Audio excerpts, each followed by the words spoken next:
أعوذ بالله السميع العليم من الشيطان الرجيم. بسم الله الرحمن الرحيم. الحمد لله رب العالمين. الحمد لله الذي ذكره شرف للذاكرين وشكره فوز للشاكرين وطاعته نجاة للمطيعين. ثم الصلاة والسلام والتحية والإكرام على أشرف الأنبياء والمرسلين وخاتم النبيين ورحمة للعالمين جد الحسن والحسين بالقاسم محمد وعلى أهل بيته الطيبين الطاهرين المعصومين المظلومين الذين أذهب الله عنهم الرجس وطهرهم تطهيرا.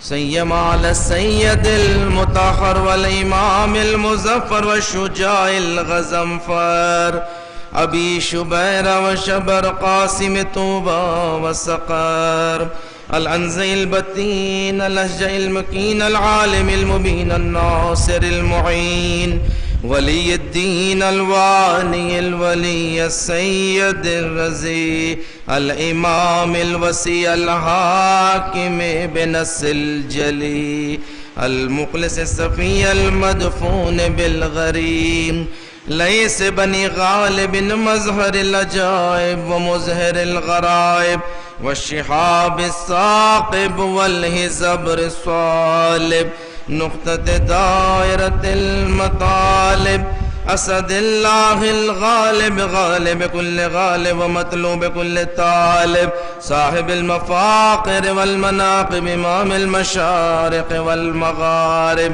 الذي حبه فرز على الحاضر والغائب مولانا ومولى الكونين الإمام الثقلين بالحسنين يعصوب الدين وقائد غر المعجلين أمير المؤمنين علي بن أبي طالب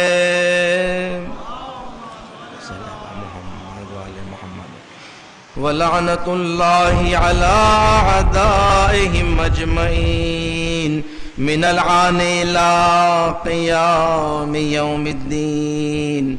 أما بعد فقد قال الله تبارك وتعالى في محكم كتاب المجيد وفرقان الحميد وقوله الحق. بسم الله الرحمن الرحيم.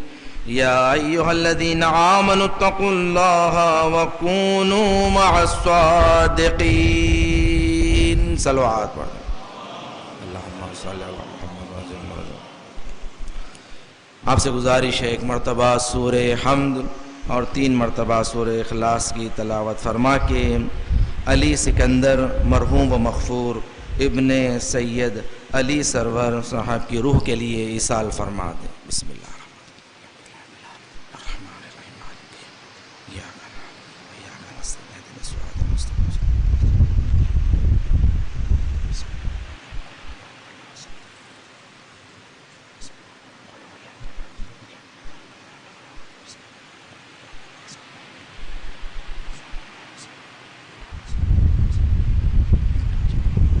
صلوات پڑھ دیں محمد و آل محمد کی بارگاہ میں. اللہم صل علی فرجہم.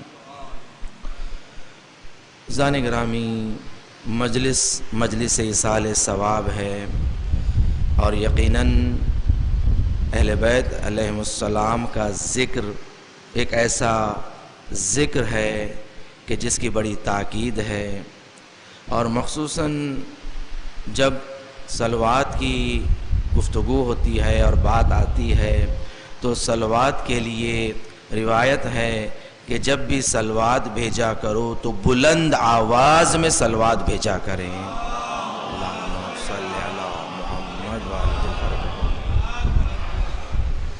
اس لیے کہ صلوات در حقیقت میں ذکر اہل بیت ہے، اور ذکر اہل بیت کو بلند کرنے کا حکم دیا گیا ہے. اور روایت میں ہے کہ انسان جو سب سے بڑا رکاوٹ انسان میں اور خدا کے درمیان میں جو ہوتی ہے وہ ہے اس کے گناہ اور اس کی نافرمانی، کہ جو انسان انجام دیتا ہے، کہ جس کی وجہ سے وہ خدا سے دور ہو جاتا ہے. اور اس لیے کہ گناہ ظلم ہے، اور ظلم جب انسان خود اپنے نفس پر کرتا ہے تو خدا سے دوری کا سبب ہوتا ہے. تو سب سے اہم چیز انسان کے لیے یہ ہے کہ انسان اپنے گناہوں کی بخشش حاصل کریں تاکہ تقرب الہی حاصل کر سکیں. تو اس کے لیے بہترین وسیلہ اور بہترین ذکر جو اہل بیت نے بتایا ہے وہ یہ ہے کہ پیغمبر اکرم محمد مصطفیٰ صلی اللہ علیہ وآلہ وسلم آپ فرماتے ہیں کہ من کثر ذنوبہ فلیکثر الصلاۃ علی محمد وآلہ، کہ جس کے گناہ بہت زیادہ ہو جائیں اسے چاہیے کہ کثرت کے ساتھ محمد و آل محمد پر درود بھیجا کریں.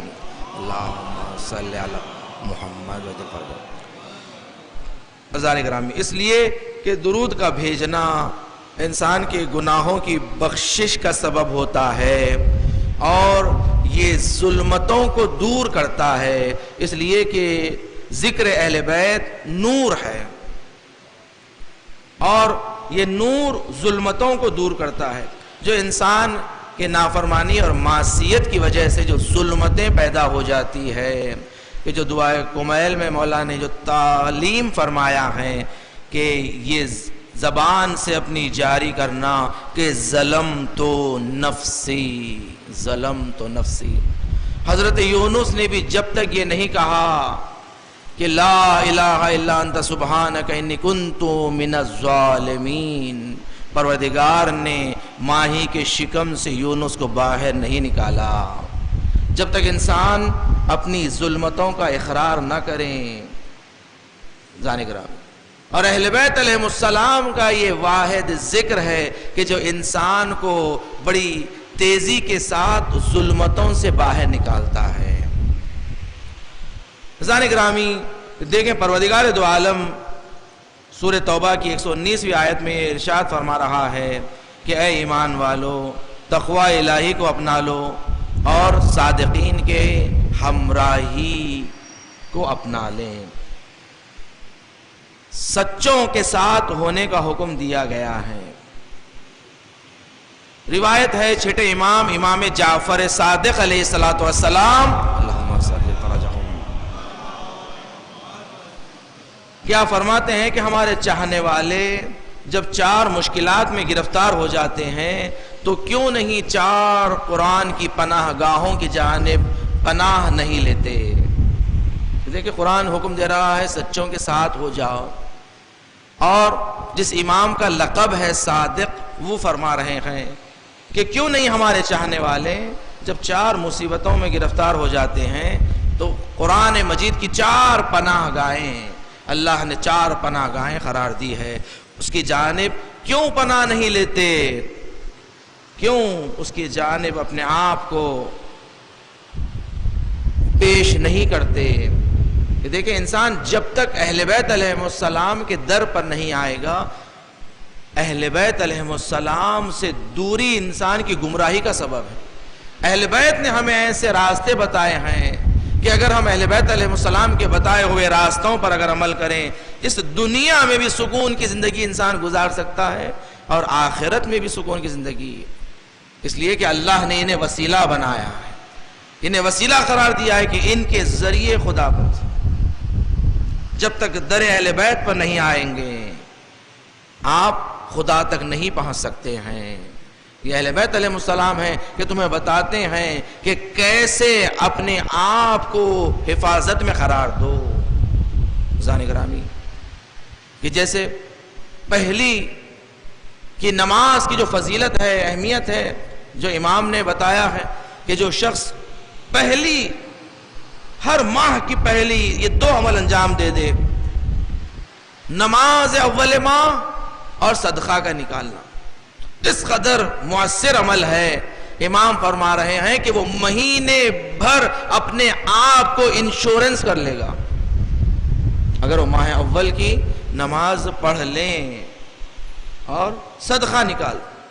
امام فرما رہے ہیں، یہ قول امام ہے، کہ اس کی ضمانت ہے کہ وہ ماہ اس مہینے کی اپنے آپ کی اور اپنے خانوادے کی وہ گارنٹی دے رہا ہے، وہ انشورنس کر رہا ہے.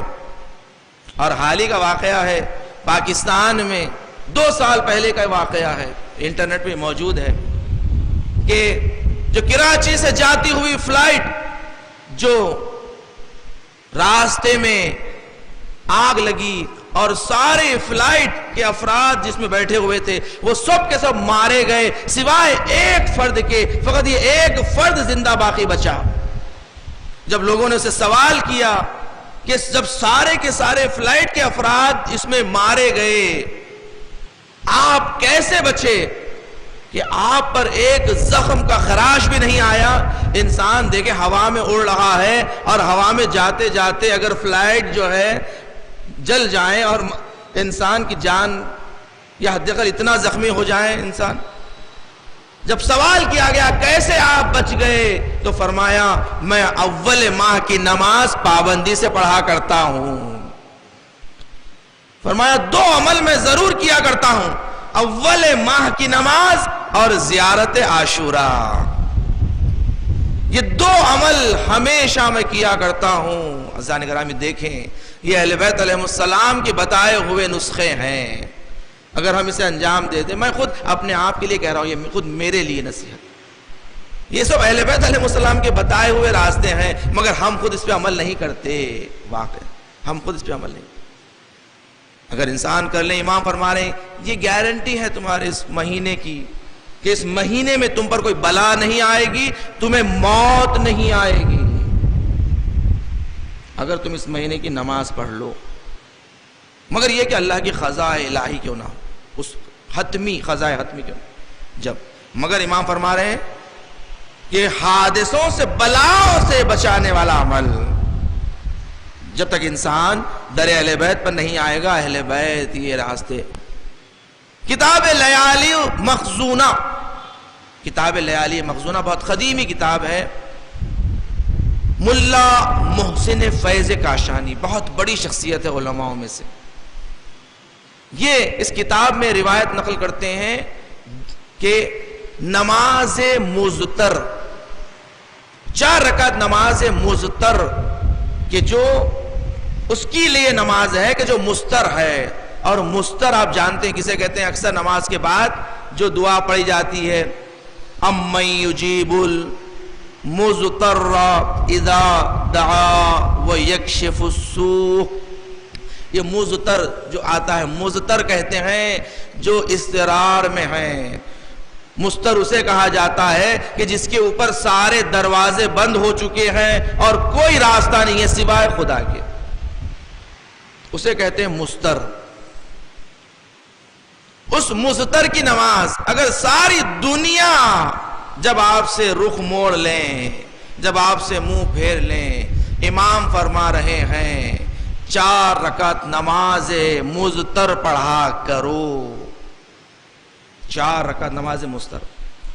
اس نماز اس لیے میں بیان کر رہا ہوں کیونکہ جو میں نے حدیث نقل کی ہے کہ امام نے 4 پناہ گاہیں، پناہ کیوں نہیں لیتے؟ اس نماز مزتر میں امام نے 4 پناہ گاہوں کو بیان کیا ہے. امام فرما رہے ہیں کہ مستر جب پریشان ہو جاؤ، 4 رکعت نماز مزتر 2 رکعت کر کے پڑھا کریں. 2 رکعت کر کے پڑھنا، اس لیے ہر مستحب نماز 2 رکعت ہی ہوتی. یہ 2 رکعت کر کے 4 رکعت نماز پڑھیں. اس کا طریقہ یہ ہے کہ سورہ الحمد کے بعد 25 مرتبہ اس آیت کی تلاوت کرے، افوض امری اللہ ان اللہ بصیر بالعباد، افوض امری اللہ ان اللہ بصیر، اس آیت کی تلاوت کریں کہ جو سورہ مومن آیت نمبر 44، اس آیت کی تلاوت 25 مرتبہ پہلی رکعت میں، دوسری رکعت میں سورہ الحمد کے بعد 25 مرتبہ سورہ انبیاء کی آیت نمبر 87، لا الہ الا انت سبحانک انی کنت من الظالمین، 25 مرتبہ۔ الحمد کے بعد سورہ نہیں پڑھنا ہے، بس اسی آیت کی تلاوت 25 مرتبہ کرنا ہے۔ سلام دے کر نماز مکمل کریں، پھر کھڑے ہو جائیں، 2 رکعت نماز کی پھر نیت کریں۔ الحمد کے بعد 25 مرتبہ حسبنا اللہ نعم الوکیل، اس آیت کی تلاوت، حسبنا اللہ نعم الوکیل، سورہ آل عمران 173، اس آیت کو 25 مرتبہ، حسبنا اللہ نعم الوکیل 25 مرتبہ، اور آخری رکعت میں سورہ الحمد کے بعد 25 مرتبہ اس آیت کی، ما شاء اللہ لا قوت الا باللہ، ما شاء اللہ لا قوت الا باللہ۔ بس یہ ہے سورہ کہف کی 39ویں آیت 39، سورہ کہف آیت نمبر 39۔ ملا محسن فیض کاشانی فرماتے ہیں یہ مزتر کی نماز ہے۔ مزتر کہتے ہیں کہ جس کے اوپر ساری دنیا بند ہو چکی ہے، کوئی راستہ نہیں ہے۔ فرما رہے ہیں یہ ایسی معجزے آسا نماز ہے، انسان نماز ابھی مکمل نہیں کرتا اس کی حاجت پوری ہو جاتی ہے۔ صلوات پڑھیں محمد و آل محمد کی بارگاہ میں، اللہم صل علی فرجہم۔ زانی گرامی دیکھیں، یہ یقین تو پیدا کریں، یہ اطمینان تو پیدا کریں، اعتقاد تو پیدا کریں، یہ امام کا قول ہے، امام ضمانت دے رہے ہیں۔ اگر ہم در اہل بیت پر جب آئیں تو اہل بیت ہمیں طریقہ بتاتے ہیں، ہمیں خدا سے قریب کرتے ہیں، یہ نماز تمہیں خدا سے قریب کرتی ہے۔ دیکھیں زبان سے آیات الہی اہل بیت کا وسیلہ جب اپناؤ گے تمہیں اہل بیت خدائی بنا دیں گے، یعنی خدا کا بندہ۔ زانے گرامی یہ ہے اہل بیت کے در سے وابستگی کا نتیجہ۔ اہل بیت تمہیں خدا کا بندہ بناتے ہیں، خدا سے قریب کرتے ہیں۔ امام نے فرمایا 4 پناہ گاہیں مصیبت میں ہو۔ امام نے فرمایا کہ ہمارے چاہنے والے جب 4 مصیبتیں گرفتار ہوتے ہیں، کیوں نہیں خدا کی جو 4 پناہ گاہیں ہیں پناہ نہیں لیتے؟ امام نے فرمایا سب سے پہلی مشکل جو ہمارے چاہنے والوں کو آتی ہے وہ ہے خوف، ڈر۔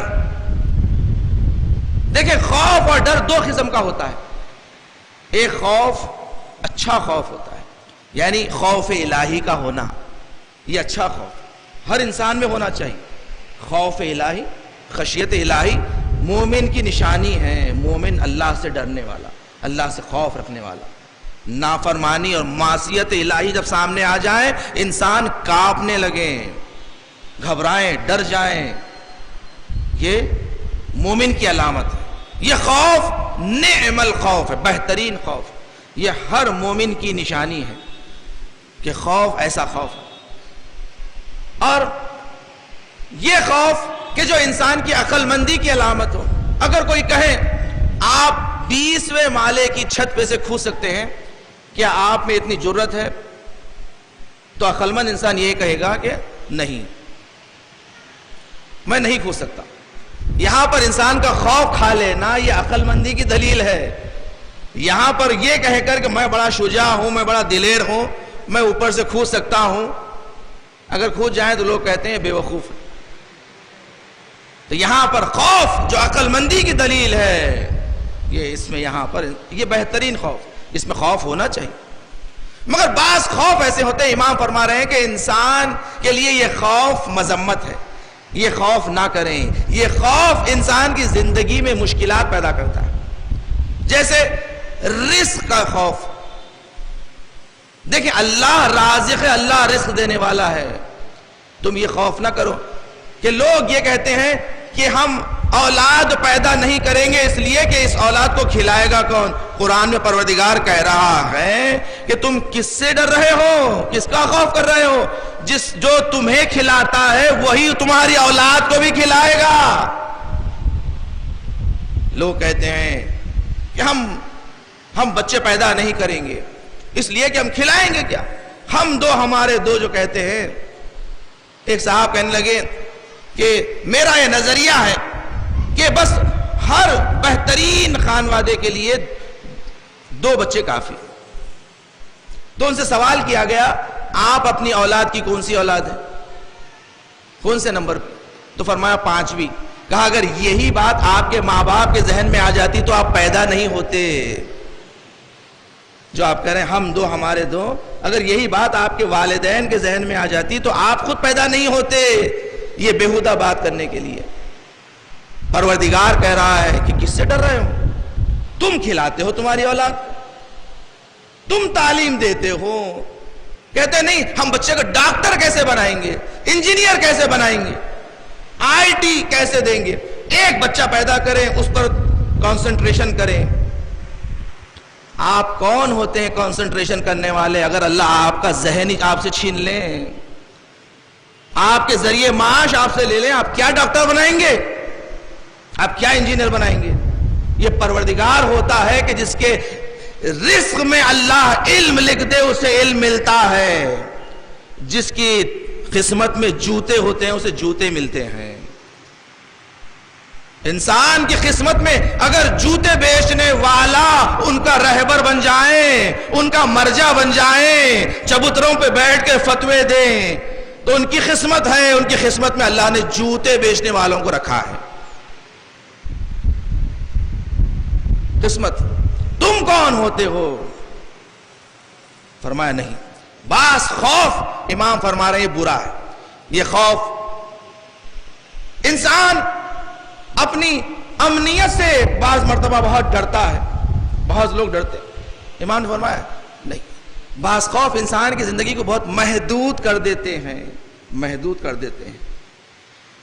جیسے آپ دیکھیں کرونا کے حالات میں بہت سارے لوگ 2 سال انہوں نے اپنے گھر سے قدم باہر نہیں نکلا, مگر پھر بھی کرونا ان کے گھر پہنچ گیا. بعض خوف بیچا. ہاں ایک حد تک احتیاط ضروری ہے, تدبیر ضروری ہے. تدبیر کریں, احتیاط کریں. جو اطباء اور جو عقلاء بتاتے ہیں ان کی بات کو مان لینا, اسی کو تو تقلید کہتے ہیں. بہت سارے لوگ تقلید تو کرتے ہیں, گھروں میں بیٹھ کر آن لائن مجلس کرتے ہیں, پھر کہتے ہیں ہم تقلید نہیں کرتے. آپ حکومت کی تو تقلید بڑی اچھی کرتے ہیں, حکومت کے قوانین کی پابندی تو بڑی اچھی کرتے ہیں. کہتے نہیں, حکومت کی نافرمانی کرنا حرام, حکومت کی نافرمانی کرنا حرام. ایک مرجع تقلید جو 50 سال قرآن و اہل بیت کے علوم کو تم تک پہنچا رہا ہے, کہتے ہیں حرام, ان کی تقلید حرام, ان کے چہرے کو دیکھنا حرام. تمہاری زندگی میں خود حرام لکھا ہوا ہو تو تمہیں حرام ہی ملے گا. صلوات پڑھ محمد و آل محمد کی بارگاہ میں. خوف. فرمایا, امام فرما رہے ہیں کہ تو گھبراؤ نہیں, ہمارے ذکر سے گھبراؤ نہیں, ہمارے ذکر سے گھبراؤ نہیں. ہمارا ذکر تمہاری ضمانت ہے, تمہاری زندگیوں کی ضمانت ہے, تمہاری صحت کی ضمانت ہے. زیارت عاشورہ, وبا آپ جانتے ہیں کہ وبا کئی مرتبہ آئی ہے. علماء نے فرمایا زیارت عاشورہ, زیارت عاشورہ کا سہارا لے. ذکر اہل بیت جو بڑی بڑی وبائیں کیا ہے, یہ جہنم کی آگ کو دور کر دیتی ہے. عزیزان گرامی, امام نے فرمایا کہ جب تمہیں ڈر ہو, خوف ہو, بے جا خوف اگر آ جائیں, امام کہہ رہے ہیں اس آیت کی طرف پناہ لے, حسبنا اللہ نعم الوکیل. بس یہ کہیں ساری دنیا ایک طرف ہو جائیں، امریکہ اسرائیل بھی آ جائیں، ایک امامے سے ڈرتی ہے، ایک امامے سے گھبراتی ہے، اس لیے کہ وہ کہتا ہے حسبنا اللہ نعم الوکیل، ہمارے لیے اللہ کافی ہے۔ ساری طاقتیں جمع ہو جائیں، وہ گھبراتے نہیں ہیں۔ فرمایا حسبنا اللہ نعم الوکیل۔ یہ آیت کی کثرت سے تلاوت ہے۔ اگر انسان کو بیجا خوف آ جائے، یہ چھوٹے امام فرما رہے ہیں کہ انسان بیجا اگر گھبراتا ہے، ڈرتا ہے، پریشان ہوتا ہے، بچوں کو باہر تھوڑا بھیجنے کے لیے ماں باپ گھبراتے ہیں، ڈرتے ہیں۔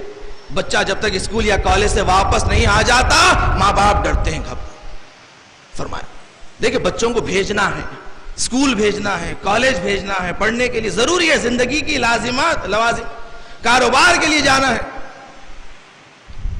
کہ انسان گھبرائے نہیں۔ ڈر گھبراہٹ میں انسان پریشان زندگی نہیں گزار سکتا۔ امام نے فرمایا یہ ذکر کیا کرو، حسبنا اللہ نعم الوکیل، کافی ہے۔ اس کے بعد امام فرما رہے ہیں اگر تمہیں اضطراب ہو جائیں، پریشانی آ جائے، ٹینشن آ جائے، بیجا ٹینشن، بیجا اضطراب، اسٹریس، جو آج کل سب سے بڑی بیماری ہے اسٹریس کی، اسٹریس ہے، پڑھائی کا اسٹریس ہے، جاب کا اسٹریس ہے، امام فرما رہے ہیں اس آیت کی تلاوت کرو۔ آیے یونسیہ جو مشہور ہے، لا الہ الا انت سبحانک انی کنت من الظالمین، امام فرما رہے ہیں اس آیت کی تلاوت سورہ مومن کی 44ویں آیت، امام فرما رہے ہیں اس آیت کی تلاوت کریں، لا الہ الا انت سبحانک انی کنت من الظالمین۔ آیے یونسیہ سے بھی مشہور ہے یہ آیت۔ اس آیت کی تلاوت امام کہہ رہے ہیں کہ تمہیں اضطراب سے، اسٹریس سے بچاتی ہے۔ اس کے بعد امام کہہ رہے ہیں کہ تیسرا خوف اور ڈر جو انسان کی زندگی میں آتا ہے، جو انسان پریشان ہوتا ہے، گھبراتا ہے، وہ ہے دھوکہ اور فریب۔ دھوکہ اور فریب اس لیے کہ بڑی آسانی کے ساتھ دھوکہ دے دیا جاتا ہے۔ آپ جانتے ہیں کہ مولا کائنات امیر المومنین علی ابن ابی طالب علیہ السلام، اللہم صلی اللہ علیہ وسلم، آپ کی زندگی میں، آپ کے حضور میں ایسا دھوکہ دیا گیا ہے، لوگوں کو فریب دیا گیا ہے کہ مولا کائنات جیسی شخصیت جس نے اپنی ساری زندگی لگا دی اسلام کی ترویج میں، اسلام پر قربان کر دیا اپنے آپ کو، ہر جنگ میں جب تک علی نہ آتے جنگ فتح نہیں ہوتی۔ جنگ خیبر کئی دن ہو گئے، فتح نہیں ہو رہی ہے، اصحاب جا رہے ہیں، واپس آ رہے ہیں۔ پیغمبر نے پوچھا یہ آخر جنگ فتح کیوں نہیں ہو رہی ہے؟ کیا تمہارے درمیان علی نہیں ہے؟ تو کہا نہیں، مولا کائنات کو آشوب چشم ہو گیا ہے، وہ نہیں آئے۔ پیغمبر نے بلایا اور ایک مرتبہ مولا کائنات کی آنکھوں پر لعاب دہن لگایا، اور مولا نے فرمایا جب سے پیغمبر نے لعاب دہن میرے آنکھوں پر لگایا پھر زندگی میں کبھی آشوب چشم نہیں دیکھا۔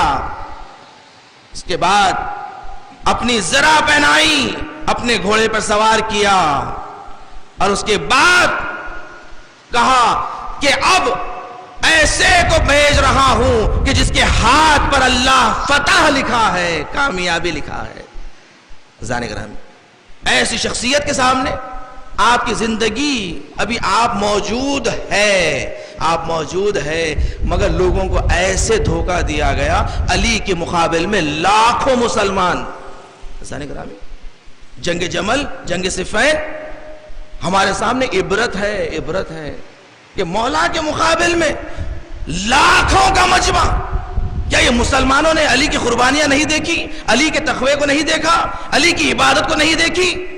علی کے خلوص کو نہیں دیکھا؟ علی کے مقابل میں مسلمانوں کو لایا گیا ہے۔ آج اگر مرجعیت کے مقابل میں کچھ جاہل نادان لوگوں کو جمع کر لینا، یہ تو معمولی بات ہے، یہ تو کچھ نہیں ہے۔ یہ لوگ اگر اس زمانے میں ہوتے تو علی کے مقابل میں تلوار اٹھاتے۔ بڑی آسانی سے دھوکہ اور فریب تو بڑی آسانی سے دیا جاتا ہے، بڑی آسانی سے۔ امام فرما رہے ہیں اس دھوکے و فریب سے بچنا چاہتے ہو، اس آیت کی تلاوت کیا کرو، افوض امری الی اللہ ان اللہ بصیر بالعباد۔ آج دیکھیں معمولی دھوکہ تو آج ہم جاتے ہیں بازار میں اگر کچھ پھل خریدنا چاہتے ہیں اس میں 2 پھل عیبدار بھی آ جاتے ہیں.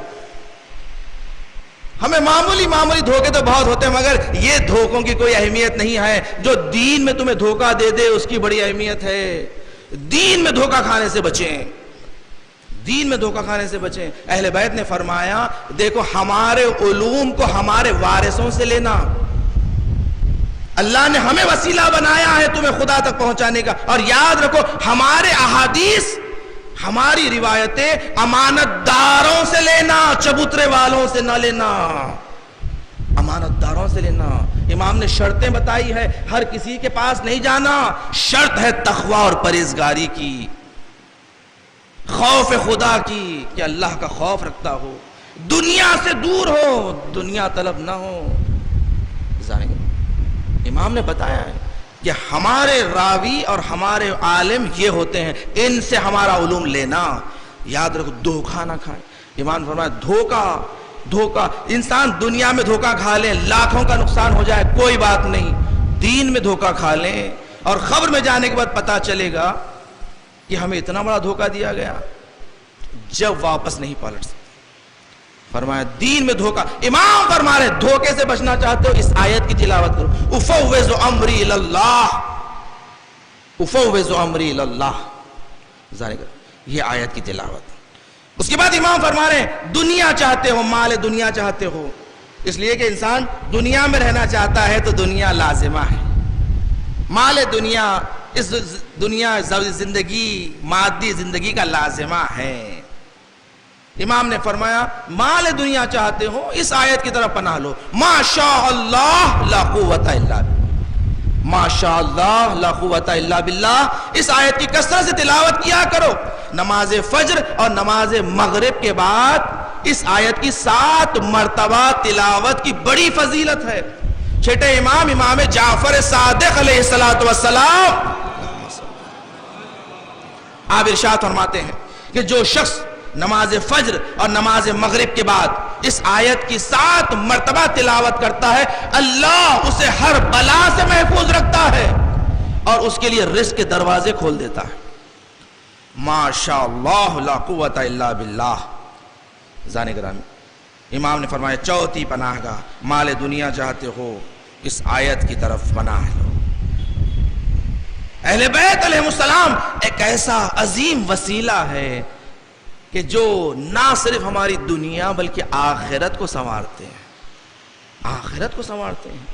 یہ اہل بیت کی محبت ہے کہ جو انسان کو کام آنے والی ہے. جب قبر میں میت کو لٹایا جائے گا, عزیزان گرامی مجلس ایصال ثواب ہے ایک مرحوم کی, جب میت کو قبر میں لٹایا جائے گا روایت ہے کہ 6 نور انسان کے جنازے کے قریب آ جاتے ہیں, ایک دائنی جانب اور ایک بائیں جانب, اور ایک اس کے روبرو اور ایک اس کے پشت, اور ایک پینتی اور ایک سرانے. یہ 6 نور انسان کی قبر میں آتے ہیں.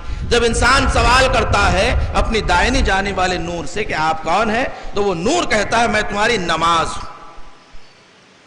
اور جب بائیں جانب سوال کرتا ہے کہ تم کون ہو, تو وہ کہتا ہے میں تمہاری زکوٰۃ جو دنیا میں دیا کرتا. اس کے بعد جو روبرو ہوتا ہے نور سے سوال کرتا ہے کہ تم کون ہو, تو وہ نور کہتا ہے کہ میں تمہارا روزہ ہوں. یہ روزہ انسان کے سامنے کہتا ہے کہ میں ذرا بن کر میں تمہیں ہر بلا سے بچاؤں گا. یہ روزہ جنت من النار کہا گیا ہے, الصوم جنت من النار. اور جو پشت کی جانب نور ہوتا ہے اس سے سوال کرتا ہے کہ تم کون ہو, تو وہ کہتا ہے نور میں تمہارا حج عمرہ ہوں کہ جو تم دنیا میں انجام دیا, حج عمرہ. اور جو نور قدموں کی جانب ہوتا ہے سوال کرتا ہے کہ تم کون ہو, تو وہ نور کہتا ہے کہ میں صلہ رحم, جو دنیا میں تم صلہ رحم کیا کرتے تھے, رشتہ داروں میں آپس میں ملا کرتے تھے, ایک دوسرے کے پاس جایا کرتے تھے, ایک دوسرے کو پوچھا کرتے تھے, یہ صلہ رحم وہ کام آنے. اور جب ایک مرتبہ سرانے کی جانب جب رخ کرے گا, وہ ایسا نور ہوگا کہ قبر کو پر نور کر دے گا, اس کے نور کے مقابل میں سارے نور پھیکے پڑ جائیں گے. نماز کا نور پھیکا پڑ جائے گا, زکوٰۃ کا نور پھیکا پڑ جائے گا, روزے کا نور پھیکا پڑ جائے گا, حج کا نور پھیکا پڑ جائے گا, صلہ رحم پھیکا پڑ جائے گا. اتنا نور ہوگا, جب سوال کرے گا آپ کون ہیں تو وہ نور جواب دے گا میں ولایت علی ابن ابی طالب علیہ الصلوۃ والسلام.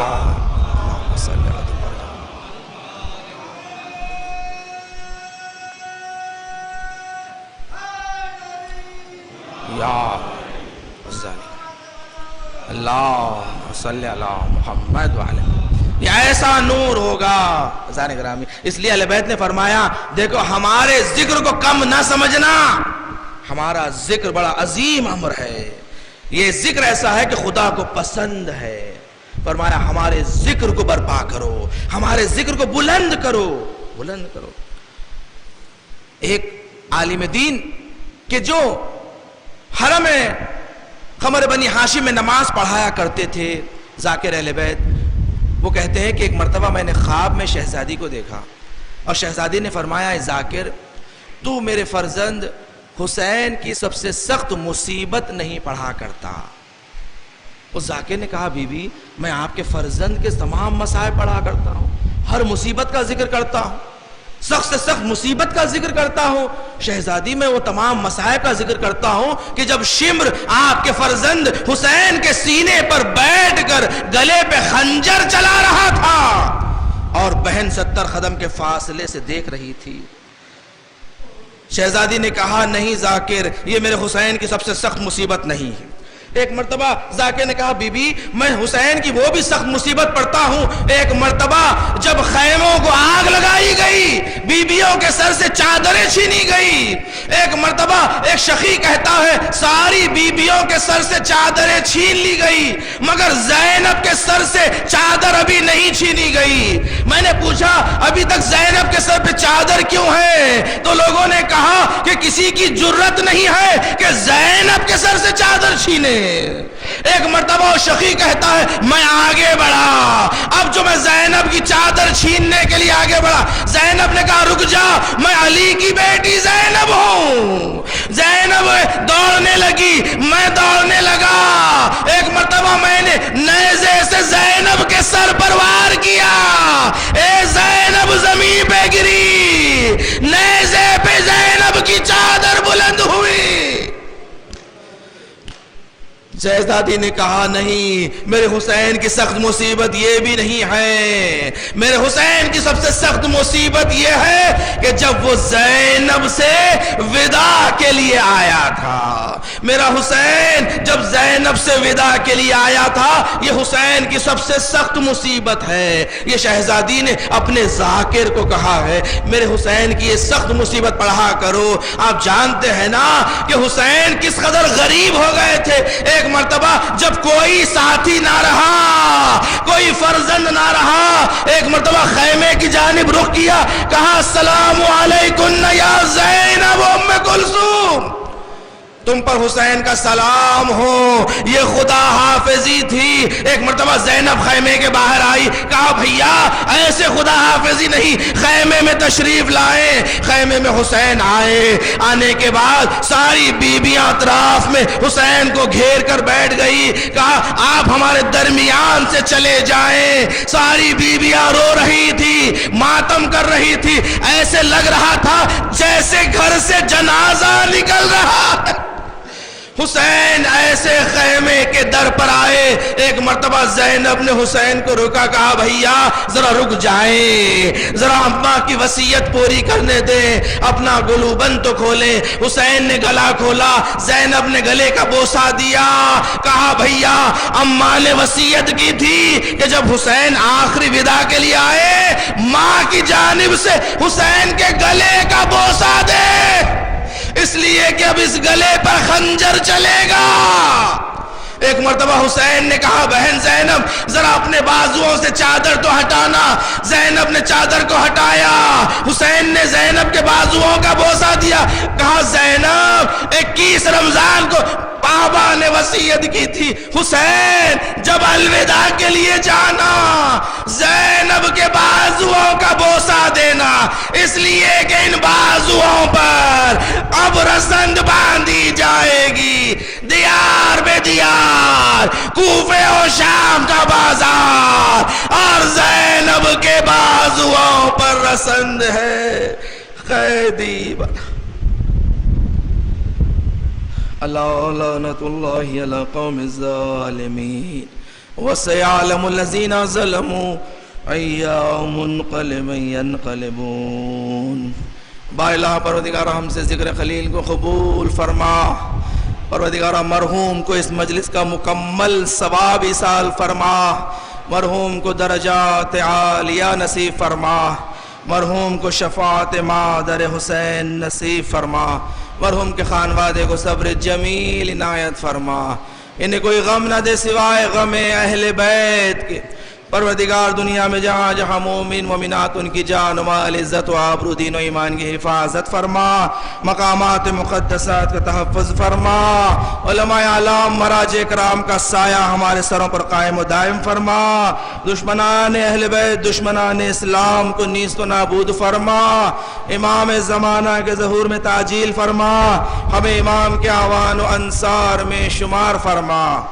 آپ سے درخواست ہے ایک مرتبہ سورہ حمد 3 مرتبہ سورہ اخلاص کی تلاوت فرما کے اس مرحوم کے لیے ایصال فرما دیں۔ علی سکندر مرحوم و مغفور ابن سید علی سرور صاحب کی روح